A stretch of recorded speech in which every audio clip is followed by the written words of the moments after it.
పేదవాడి పక్షాన నిలబడతాం, ప్రజా గొంతుకై నినదిస్తాం.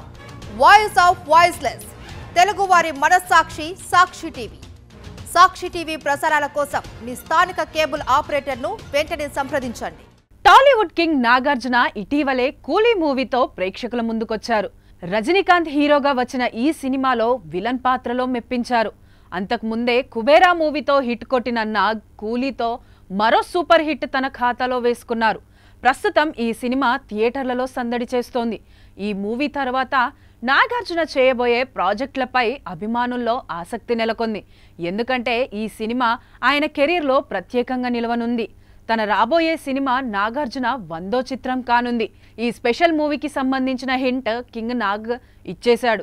తాజాగా జగపతి బాబు టాక్ షోకు హాజరైన ఈయన డైరెక్టర్ పేరును కూడా రివీల్ చేశాడు. తన 100వ సినిమాపై దాదాపు 6-7 నెలలుగా వర్క్ జరుగుతోందని టాక్ షోలో నాగార్జున తెలిపారు.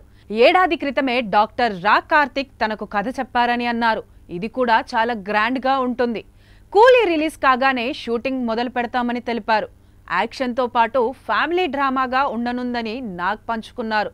ఈ సినిమాలో తానే లీడ్ రోల్ చేస్తున్నానని వెల్లడించారు. దీంతో అక్కినేని ఫ్యాన్స్ సంతోషం వ్యక్తం చేస్తున్నారు. ఈ సినిమాకు కింగ్ 100 నాట్అవుట్ అనే టైటిల్ను పరిశీలిస్తున్నారని సమాచారం. కాగా తమిళ దర్శకుడు రా కార్తిక్ ఇప్పటికే ఆకాశం, నితం ఒరువానం లాంటి సినిమాలను తెరకెక్కించారు.